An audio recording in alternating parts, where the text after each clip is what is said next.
Banjarnegara lagi mengalami yang namanya PMK. Tahu ya? Penyakit mulut dan kuku bagi binatang ternak. Awalnya kemarin saya mengikuti penyembelihan halal di dinas peternakan juga sama. Itu ternyata bermula dari Kabupaten Banjarnegara. Dan laporan dari dokter hewan sudah 440 ekor yang terkena. Jadi kalau pasar mudah didatangkan satu yang kena penyakit, dijamin yang di pasar itu nanti pulang ada yang kena. Makanya ini menjadi program prioritas dinas peternakan untuk memutus rantai PMK.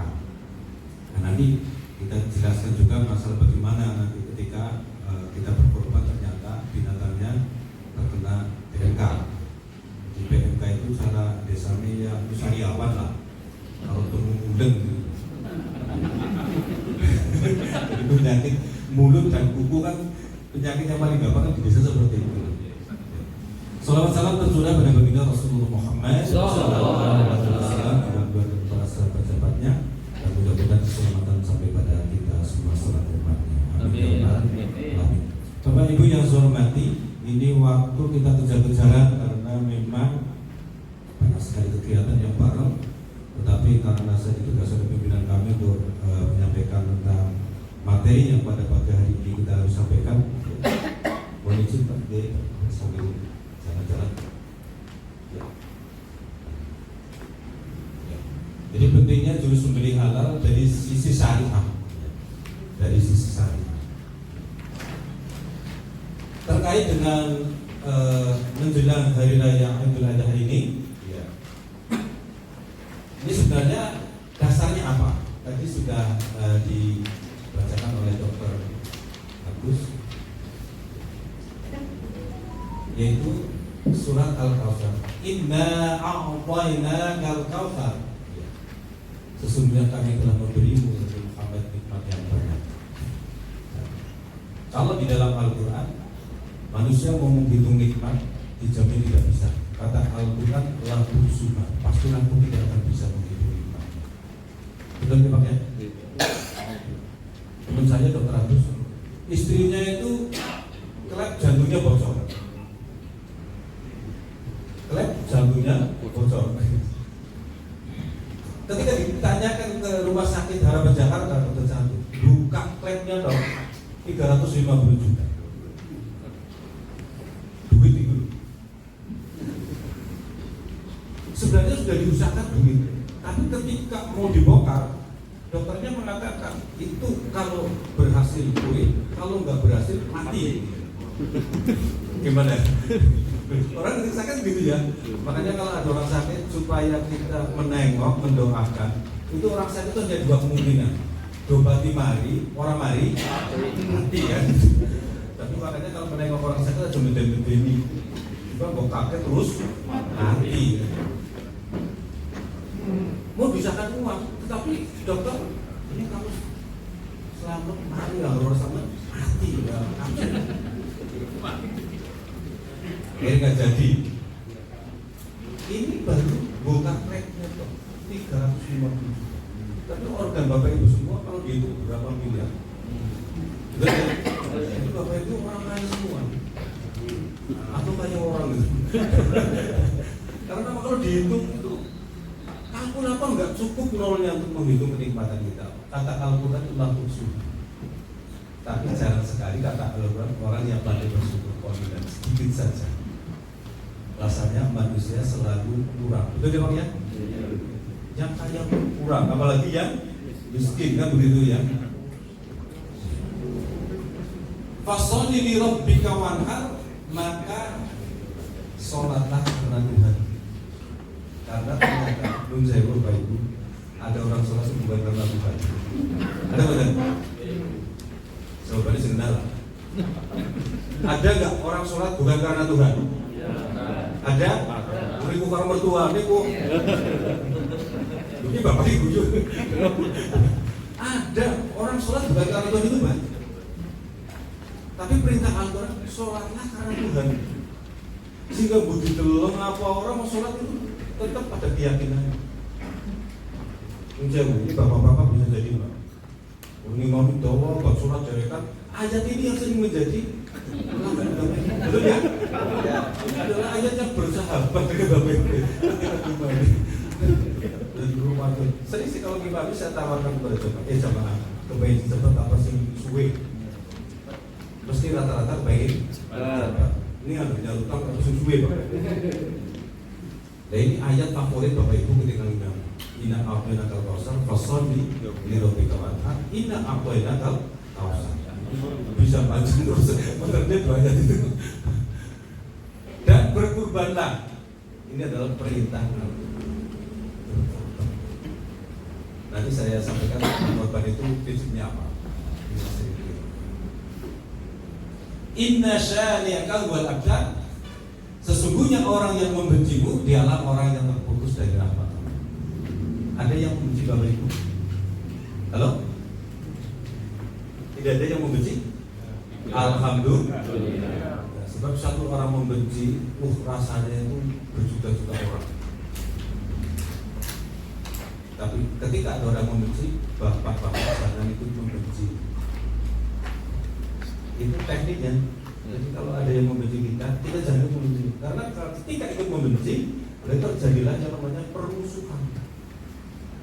Kalau terjadi permusuhan, apa yang terjadi kira-kira? Kehancuran. Ukraina dan Rusia itu saling membenci. Baik, ini dasarnya. Dasarnya adalah surat Al-Kautsar ayat 1-3. Kemudian yang diberitakan bagaimana bagi umat Islam, kullu washrabu halalan thayyiban. Yang pertama adalah yang halal. Halal. Halal itu dari segi hukum Bapak dan Ibu. Dari segi hukum. Sekarang banyak sekali jenis makanan. Bagaimana yang halal? Biasanya kalau produk itu ada jaminan mutu halal. Halal. Dari mana? Dari Majelis Ulama Indonesia. Dan sekarang itu sudah dikeluarkan nanti dari Kementerian Agama. Sehingga setiap produk makanan harus ada jaminan mutu halal. Kalau tidak ada, kita muslim sebaiknya tidak usah mengkonsumsi. Karena yang halal itu banyak. Meskipun ada banyak orang mengatakan lah jika mengasih haram halal, mengasih halal. Doa berarti. Yang tapi yakinlah bahwa yang halal itu banyak.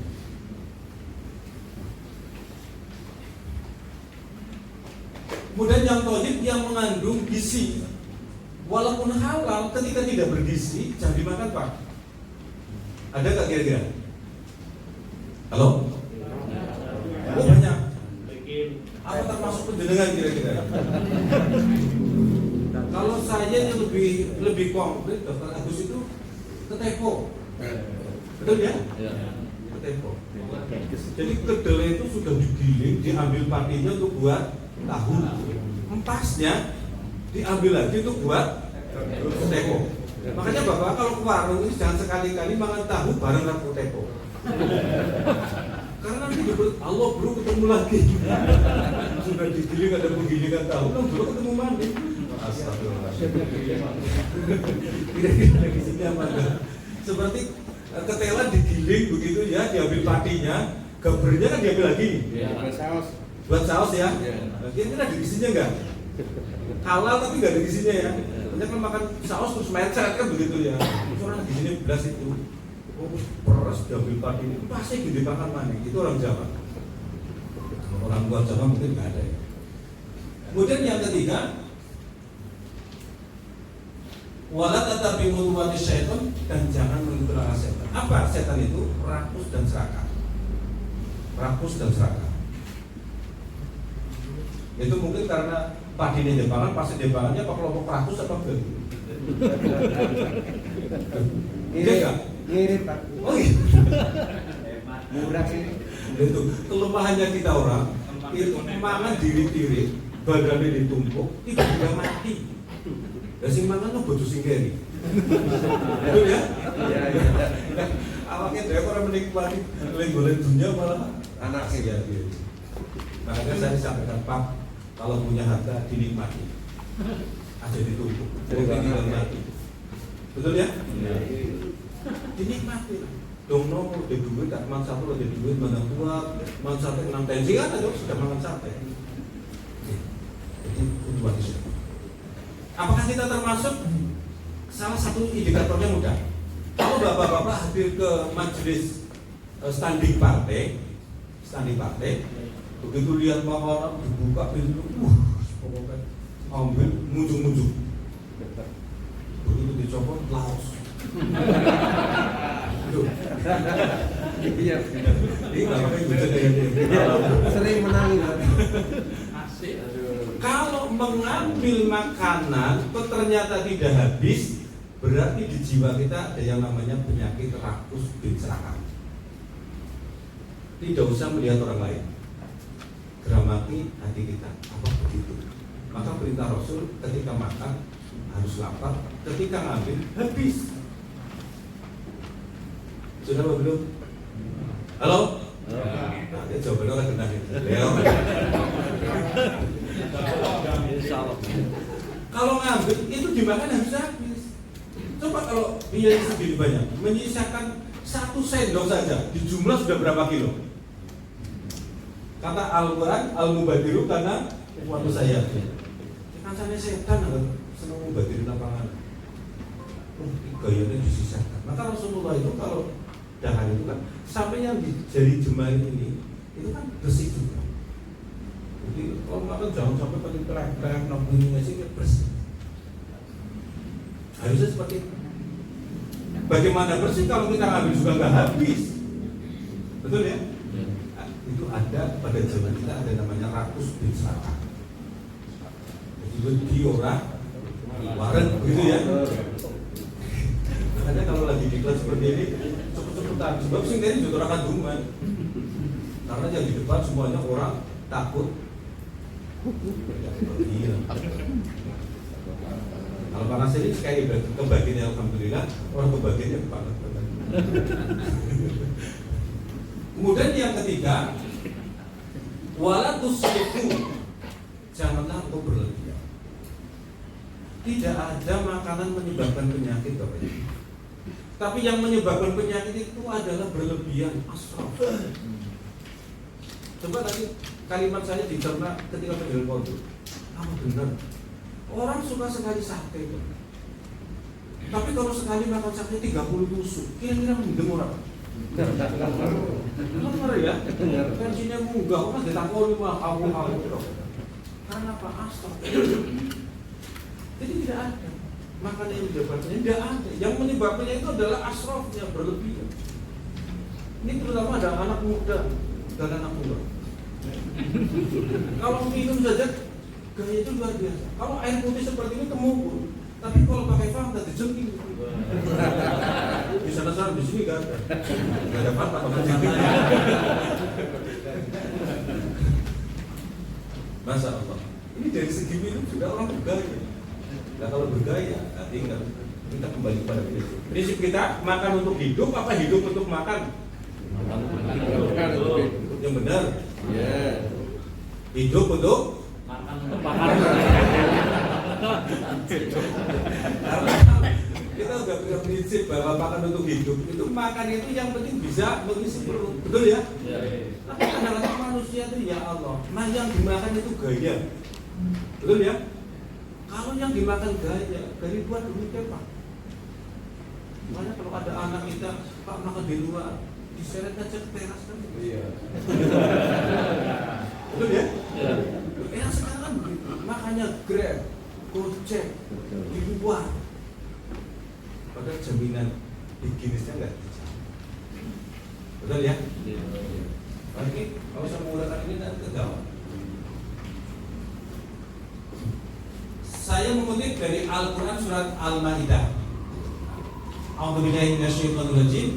Hurimat 'alaikumul maitatu wad-damu wa lahmul khinziri wa ma uhilla li ghairillahi wal munkhaniqatu wal maqudatu wal mutawaddiyatu wa natihatu wa ma akala sarumul lamma taqaitu wa ma dubiha 'ala nusubi wa an tastaqsimu bil azlam. Diharamkan bagimu memakan pakai darah dari babi dan hewan yang disembelih bukan atas nama Allah yang tercekik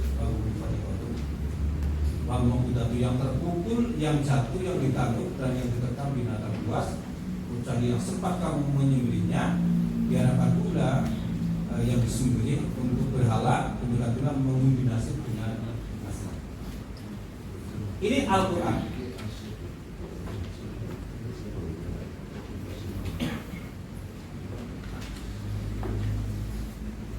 Yang diharapkan yang pertama adalah bangkit. Hurimat alaikumul maitat. Ini Al-Quran, Pak.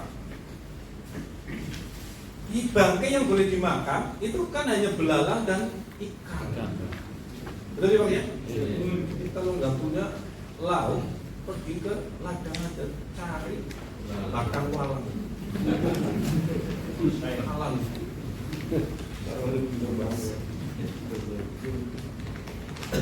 Tetapi binatang darat yang halal bisa menjadi halal itu harus melalui namanya penyembelihan halal.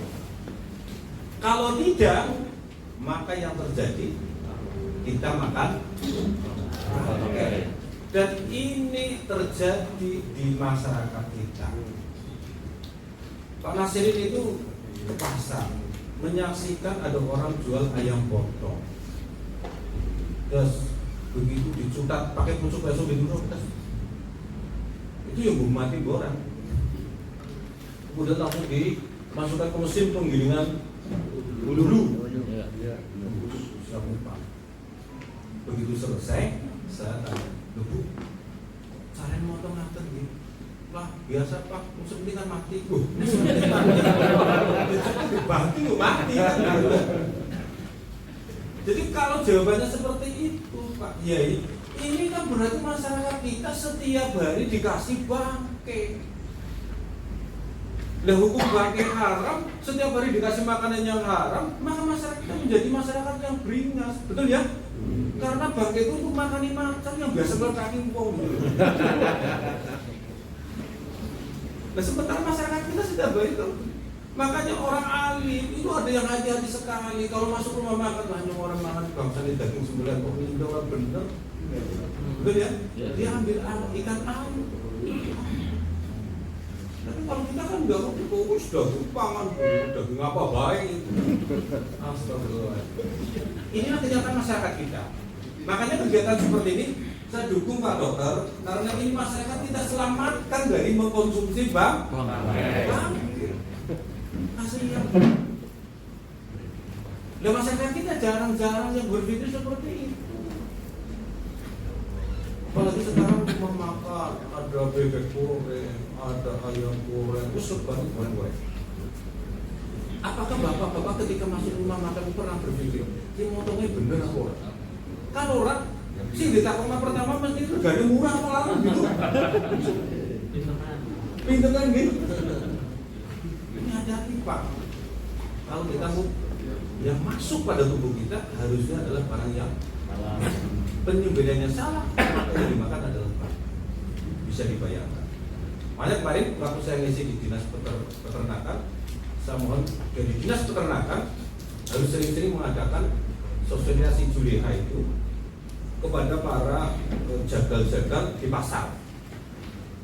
Ada kambing, ada apa namanya, sapi, ada ayam. Karena apa? Waktu saya ngisi di Mandiraja, ini ada yang dari Mandiraja. Itu ada yang bertanya begini, Pak, ini ku anggarnya beli wedus, ini ku disembelih, tapi biasa kalau dipundir, cepat mati. Ini benar-benar bumi Pak.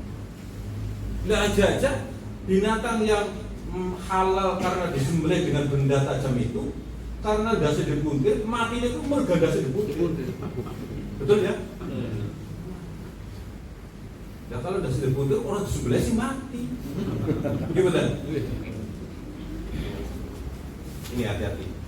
Karena apa? Akan dikasihkan makan kepada orang, ternyata orang itu diberi bang, kasihan. Kemudian yang kedua, darah. Wadamu dan darah.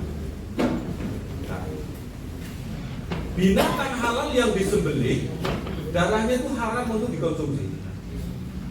Berdasarkan penelitian, bahwa darah itu adalah media tercepat untuk menyebarkan penyakit binatang pada manusia. Tapi masih ada masyarakat kita yang suka mengkonsumsi darah sekelas Dracula lah. Kalau Bapak nggak percaya silakan masuk pasar Kota Banjar dari arah barat maju belok kiri. Di situ masih ada orang jual namanya ati gulu. Jadi ya. Dan yang jual pakai jilbab. Astagfirullahaladzim. Kita ngomong pakai gitu mbak tambah darah. Nek makan darah kiri itu tambah darah. Tambah parut. Ini akan tambah darah. Tapi coba kalau masih ada masyarakat yang mengkonsumsi darah hasil sembelihan itu, karena itu media tercepat menularkan penyakit, bisa dibayangkan. Nek sing disembelih itu sapi gemblung gitu Pak. Dan sing mangan itu orang gemblung. Masya Allah. Makanya diharapkan di Al-Quran darah sembelihan tidak boleh konsumsi. Kalau mau pengen tambah darah datang ke dokter. Itu belum dengan beliau kami akeh kita mana. Datang ke dokter minta suplemen untuk tapi bukan salahnya memakan darah gitu ya. Ini jangan salah paham. Biasanya masyarakat tertipu seperti itu. Oleh karena itu nanti akan dijelaskan lebih lanjut teknik penyembelihan itu. Kalau ada pemotongan nanti setelah dijatuhkan, maka dibuatkan lubang untuk tempat darah sehingga begitu masuk selesai ditutup. Kalau dia membawa virus segera akan terputus. Jangan dibuang ke air. Kalau ke air itu virus paling cepat lewat air. Makanya Makan lele, Pak. gimana? Makan lele. Lele itu dipangan sampean. Jadi kalau memang punya potensi penyakit itu ya harus ditutup rapat. Ini untuk mengamankan semuanya. Sama saja ketika nanti ada binatang yang disembelih ternyata berpotensi punya penyakit, kan sama saja memberi kepada orang memberi penyakit kan begitu. Ini hati-hati. Makanya dengan ada PMK di Banjarnegara ini menjadi perhatian kita bersama. Kemudian ini darah berada. Daging babi, kalau daging babi memang di sini tidak banyak kan. Tapi kalau ke los di Jogja, di Beringharjo itu ada los daging babi. Itu lebih jelas. Tapi hati-hati di Banjarnegara ketika tidak ada los daging babi itu malah justru banyak pemalsuan. Kasus yang terjadi di Pasar Mandiraja beberapa tahun yang lalu ketika menjelang Idul Fitri itu ada ibu-ibu jual daging 60.000 padahal yang daging sapi beneran itu 90.000. Selisih berapa? 30.000. Kalau sudah agak siang dijual 40.000. Maka dari Polsek itu udah ragu, ini daging kok murah temen. Akhirnya interogasi oleh polisi, terus ternyata yang dijual adalah daging C. Jadi main daging C itu kan modelnya persis merah seperti daging sapi. Tinggal mengatakan, karena di sini tidak ada los daging babi, justru pemalsuan itu lebih memungkinkan. Tapi kalau di kota-kota besar, losnya jelas daging sapi, daging kambing, daging babi.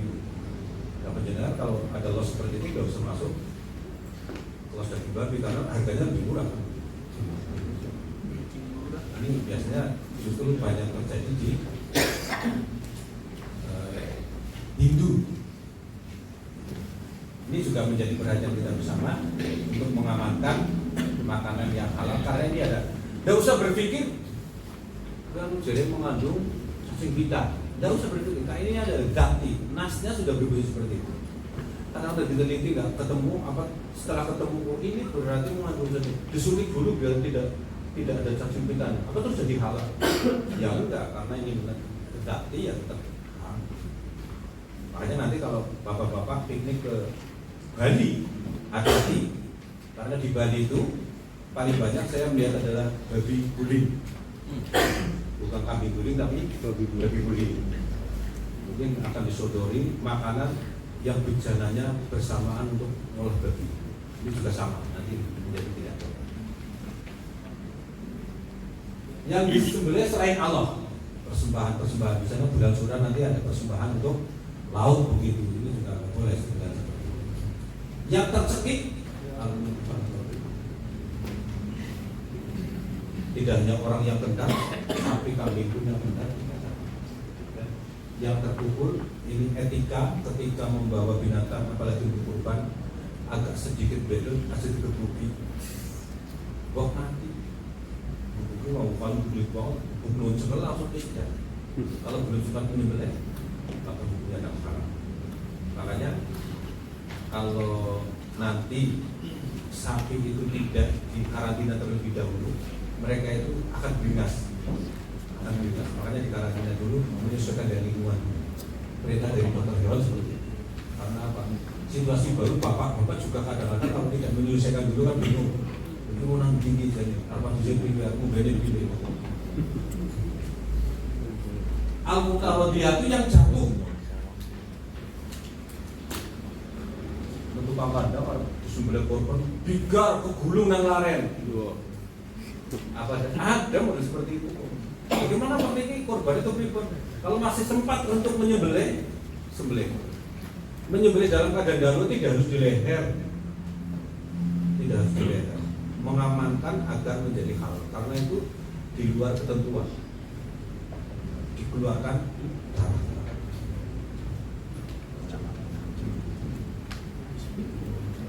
Yang ditanduk campur, bijikan, airnya tengel-tengel sudah tertolong, potong dulu. Yang ditekan binatang buas kecuali sempat menyembelihnya, kecuali tidak dimakan. Kalau dimakan, bulan itu menjadi haram. Karena yang berburu biasanya anjing. Jadi kalau diterkam terus dipangan karena lapar, sisanya tidak boleh dikonsumsi. Tapi kalau diterkam, kemudian kita menyembelihnya, maka hukumnya jadi halal. Begitu juga dengan pertanyaan kemarin di dinas pertanyaan, gimana Pak kalau ada orang menembak, ditembak satu. Kalau sempat menyembelihnya halal, kalau tidak berarti dia bangkai.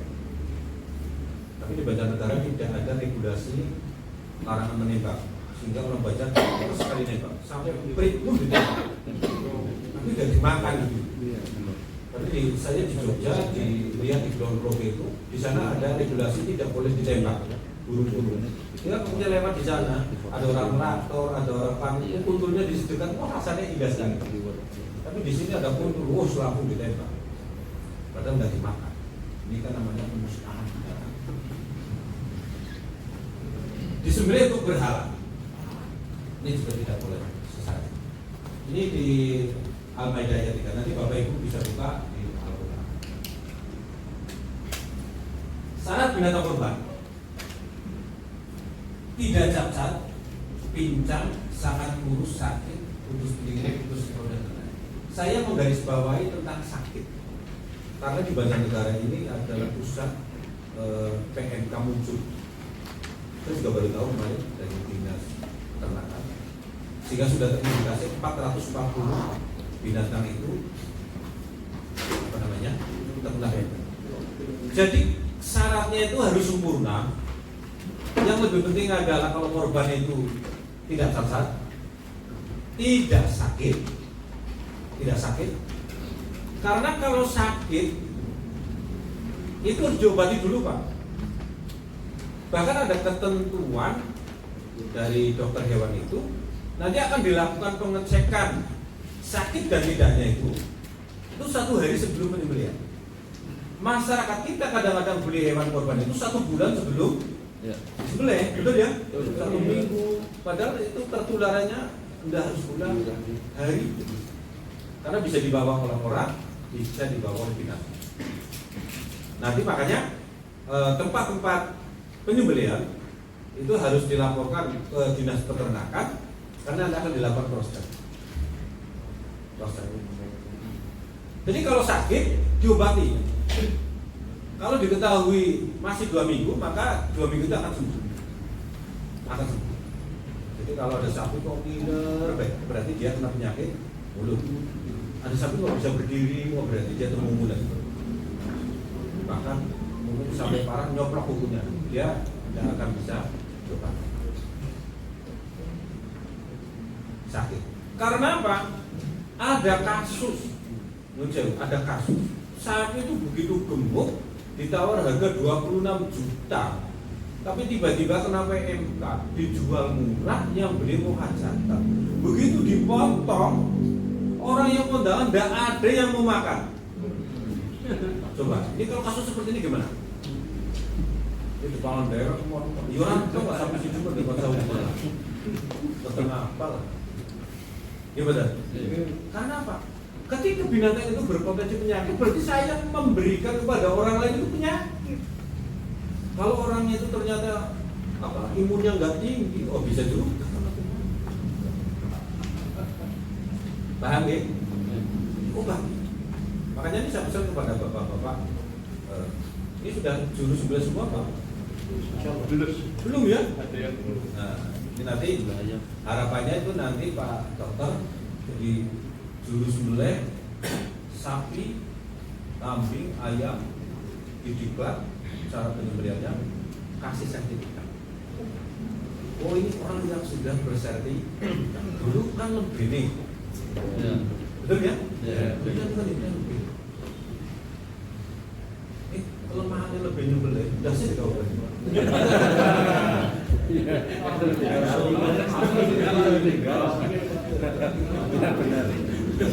Apa yang salah?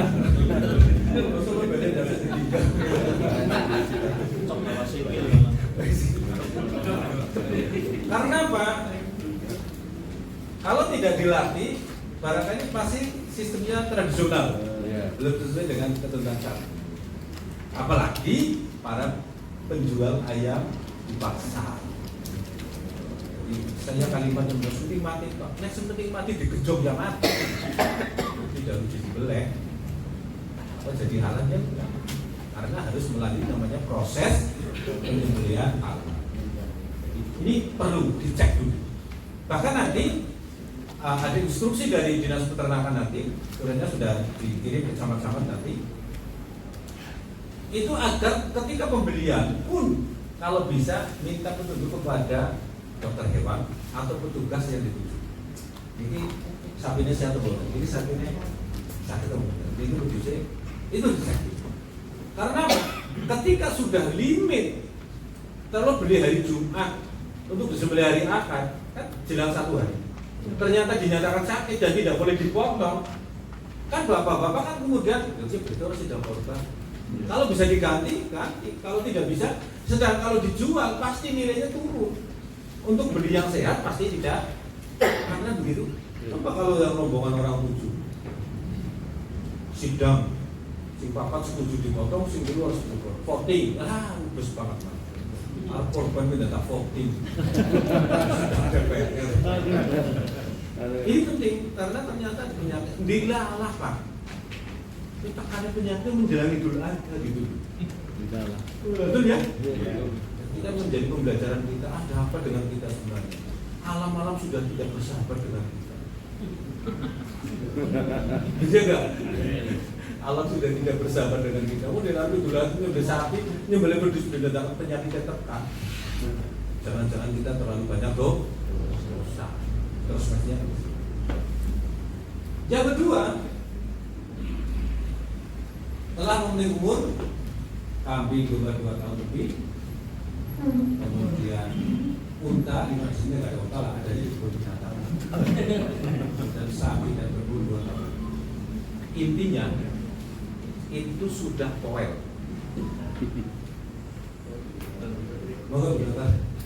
Intinya sudah poel. Makanya nanti kalau beli itu sebenarnya nun sewu lebih itu dijebarakan, dibuka, baik sapi maupun kambing. Kalau sudah poel, kita nggak ngerti, mau dia nggak punya akte kelahiran, 2 tahun apa setahun nggak ngerti. Tapi kalau sudah poel, berarti sudah satu. Yang secara alamiah, bukan karena biji tembok terus kotor meninggal. Untuk ini kemarin protokol marketing, tapi karena alamiah, giginya sudah. Karena yang mau dibagi dagingnya, maka carilah yang gemuk. Carilah yang gemuk. Kalau korban kalau kering les dibagi yang kulit kalau baju itu, pahami. Tapi tapi yang tidak cacat, yang tidak sakti. Menyembelih adalah melenyapkan roh binatang untuk dimakan, dilakukan dengan sesuatu yang ada selain itu. Walaupun kukunya langgeng banget seperti kuku pangsa naga. Kan ada ya dalam wayang itu, dalam itu yang sangat sakti namanya kuku pangsa naga. Makanya kan kalau Bapak Ibu pernah mengikuti atau menonton wayang kulit di dunia Dimanukan, kalian ini sebetulnya ngerti wayang kulit Dimanukan itu kan berudara kan saking saktinya kok berburu mencari air suci, tapi di dalam guru ini salah. Jadi ada guru yang benar, ada guru yang tidak benar. Jadi sampai sekarang juga ada guru benar, ada guru yang tidak benar. Dia berguru kepada pendeta Dorna. Pendeta Dorna menyarankan agar mencari air suci itu letaknya adalah di Laut Selatan. Di Laut Selatan, Pak. Yang ketika pencarian MH71 milik Malaysia di Laut Selatan antara Australia dan Indonesia, kedalamannya itu 7 kilo. Kedalaman laut 7 kilo, Pak. Begitu berudara masuk Laut Selatan, itu cuma sedengkul. Berarti dengkulnya berudara itu 7 kilo. Dengkulnya 9. Loh, itu secara tidak lain begitu ya? Dengkulnya itu 7 kilo. Terus digubet oleh naga. Digubet oleh naga. Maka karena dia sudah dilepas semua senjatanya oleh pendeta Dorna itu, sebenarnya di Selomprongna masuk Laut Selatan agar dia mati kan? Nah, ternyata digubet naga besar itu. Kemudian disobek mulut naga itu, pakai yang namanya kuku pangsa naga. Kuku yang sangat kuat sekali. Maka muncullah Dewa Ruci. Dewa Ruci kemudian memberikan pelajaran kepada Berkudara. Saking saktinya kukunya Berkudara itu nyopek mulut naga besar itu, muncullah yang namanya minuman kuku bibar. Ada kan dia? Iya.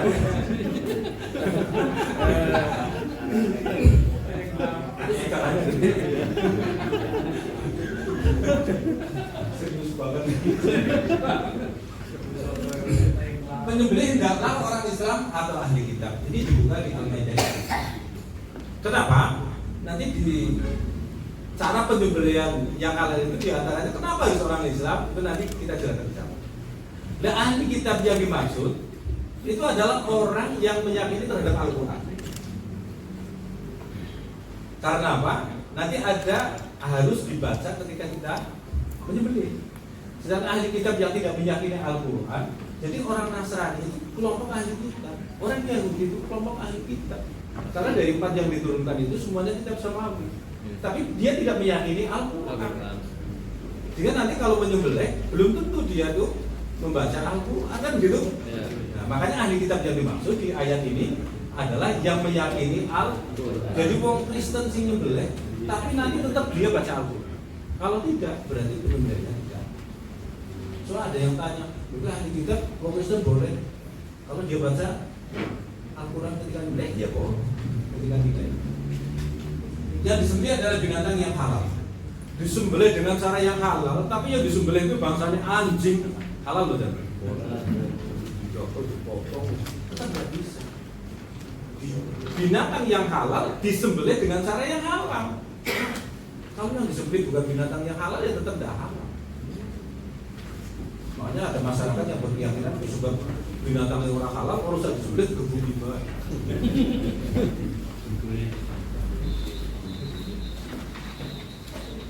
Menggunakan alat penyembelih yang tajam selain gigi udang. Wih, monggo Ustaz. Maju dulu. Tata cara penyembelihan menurut Islam.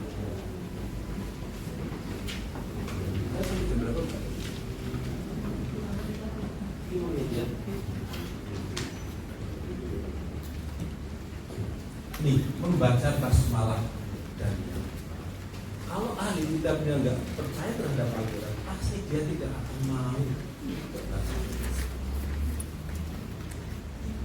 Nah, ini penting. Yang kedua, jika hewan kurban membaca takbir, potong diri kita untuk bertakbir. Bedanya ketika mau hajatan nggak ada yang takbir, kecuali hajatannya tidur kita nih. Menjelang hari raya Idul Adha, hajatan motong korban sekaligus untuk hajatan. Jadi ada takbirnya gitu. Tapi kalau hajatan biasa nggak ada yang pakai takbir. Dihadapkan arah kiblat si pemotong. Maka tekniknya itu sebenarnya mudah. Nanti kalau ada yang menyampaikan teknik, nanti yang terakhir mungkin. Jadi si binatang kalau besar sapi itu dihadapkan ke selatan, kemudian dirobohkan terus sebelah kiri, geleban namanya dan nanti orang pemotong pasti akan menghadap ke arah. Ini pakai teknik. Kalau tidak pakai teknik, pakai tradisional, terus gabruk-gabruke, itu sulit sekali. Kalau sudah jatuh diarahkan ke kiblat nggak bisa. Binatang bobotnya 500 kilo, dari sering sepung loro orang. Jadi nanti ada teknik. Kalau yang sudah pernah mempelajari mungkin, jadi dihadapkan ke selatan, kemudian dijatuhkan ke tusuk sebelah kiri. Maka dia akan, jangan dibalik menghadap ke utara, dijatuhkan sebelah kiri. Itu nanti juga akan sangat sulit bagi pemotong. Karena pemotong itu harus pegang kepala, bukan pegang punuk. Iya. Jatuh sana kan dipegang punuk, waduh kapan itu. Binatang bergerak bisa lepaskan. Makanya ada teknik. Memotong dua alat yang di kanan dan di kiri leher.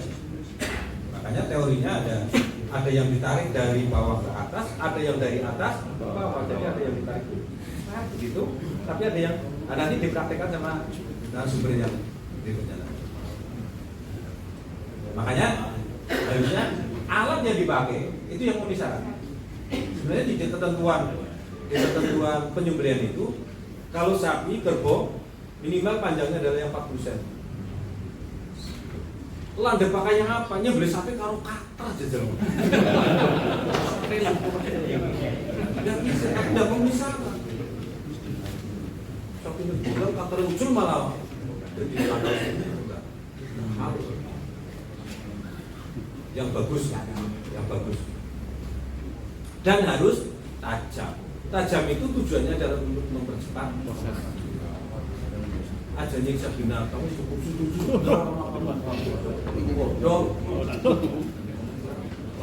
Nah, yang perlu catatan itu kadang-kadang kita itu ketika belum mati betul sudah mulai dikuliti. Betul ya? Itu yang menjadi kurang halalnya binatang itu sih. Berarti tenannya itu mudah sekali. Di mana?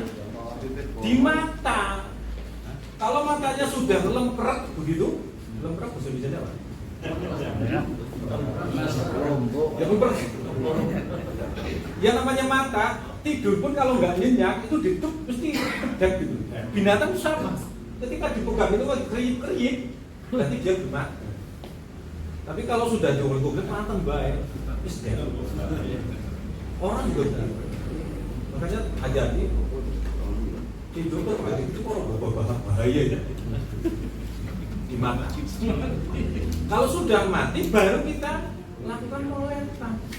Lah kadang-kadang kita orang kesusu, kesuwen, bisa goreng.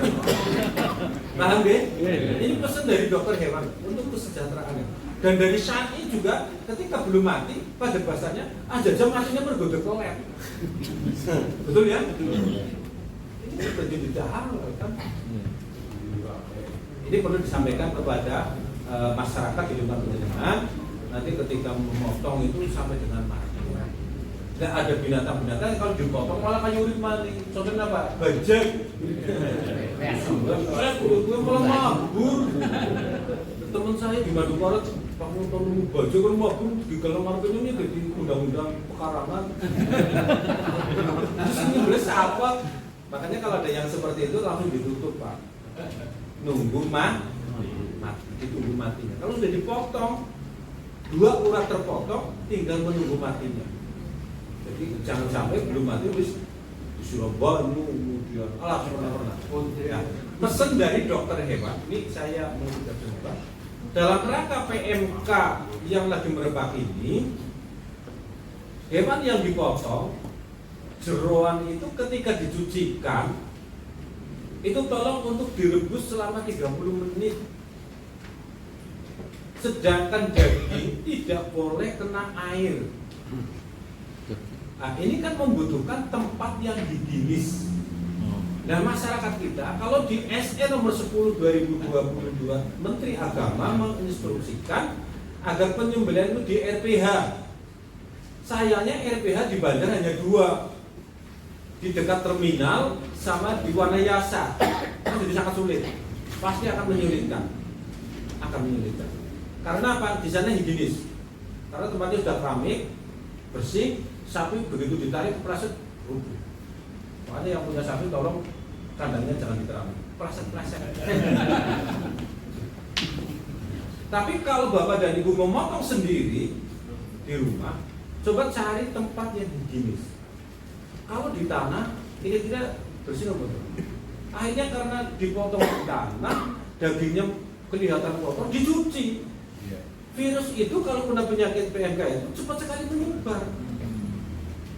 Makanya daging ketika dipotong, dimasaknya nggak usah dicuci. Tapi jeroan itu setelah dibersihkan, kemudian supaya direbus, baru nanti dibagi-bagi. Direbus 30. Ini pesan dari dokter hewan untuk memotong tali PMK yang betul-betul dibaca.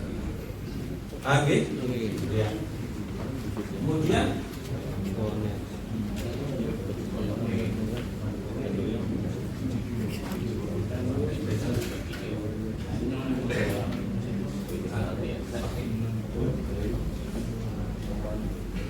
yang terakhir itu binatang yang disembelih hendaklah digulingkan ke sebelah kiri dan kiri. Tadi sudah saya ceritakan. Nanti sistemnya ada, sudah ada gambar-gambar. Satu lagi nih lah, pembagian daging kurban. Pembagian berdasarkan azas adil dan merata, khususnya fakir miskin ini yang perlu suplemen protein. Azas adil dan merata itu, ini sering terjadi begini Pak. Jadi kalau dalam satu desa ada 6 kadus, ada 6 duku. Biasanya yang banyak orang korban di satu duku, 6 itu tinggal dibagi masing-masing duku 1, itu akan menerima semua. Tapi masih banyak budaya masyarakat kita itu di duku yang banyak korban itu, disitulah orang menerima melimpah. Sedangkan di duku lain hanya mendengar, padahal wilayah desa, betul ya Pak ya? Anaknya nonton, Bu, oh itu kalau belum bebas ibunya anaknya. Maksudnya kalau dalam satu desa itu bisa, jangan berpikir nyokoli apa kena seminggu, tapi bagaimana yang lain itu juga bisa terima. Acaranya tentunya adalah azasnya adil. Tambah sekilo kabeh, ada tambah 10 kilo, ada 1 kilo, ada semua tambah 12. Padahal dalam satu. Nah ini tugas penjenengan nanti menyampaikan ke pemerintah desa agar dibentuk panitia desa, agar kalau sebenarnya cukup, jangan sampai di wilayah itu hanya mendengar toh. Kurban akhir banget, kurung toh, melas sekali. Ini asas asas. Kemudian, jika yang berkorban boleh mengambil sepertiga bagian, jangan seperti itu. Jadi kalau misalkan sapi boleh mengambil sepertiga, kalimat boleh itu jangan dipahami harus boleh Pak. Oh dilelang tensi semuanya harus ngambil daging lah. Itu jangan berpikir untuk memasuki korban. Tetapi kalau saya sudah mengambil, kalau sapi keluar 300 kilo, sepertiganya kan 100 kilo dibagi 7, 10 kiloan lebih. Kalau ada adik saya, ada kakak saya, ambilkan dari yang 10 kilo bagian kita. Jangan berpikir menguasai korban. Apa itu? Yang terakhir, jika korban sistem hubungan, jangan tiada orang meminta jatah berlebih. Waktu itu ngajak natasek 10, metode 1 second, si 70 kan sudah genap. Paham maksud saya? Ini kebanyakan terjadi masalah kita seperti itu. Karena apa? Berpikir ingin menguasai. Padahal yang namanya korban itu memberi sesuatu yang terbaik kepada orang lain agar orang lain bergembira. Nah para dua dari tiga beri dia kan kabel malu lihat itu. Nampak tenaganya suruh. Tolong, saya minta tolong. Ini kejadian di masyarakat sebelumnya. Jadi ambil sepertiga itu, kemudian ada hadetolan saudara kita ambil dari yang sepertiga itu. Lalu kemarin kamu seminggu, aduh coba berpikir kamu seminggu, yang lain nggak bagian. Barangkali itu Bapak dan Ibu, ini jatah saya sudah habis. Terima kasih. Nanti kalau ada saya boleh ada yang kurang paham. Tapi intinya putus penyakit PMK di Banjarnegara ini pada waktu pemilihan korban dengan sistem yang halal higienis. Terima kasih dan mohon maaf. Usikum mohon maaf. Assalamualaikum warahmatullahi wabarakatuh. Waalaikumsalam warahmatullahi wabarakatuh.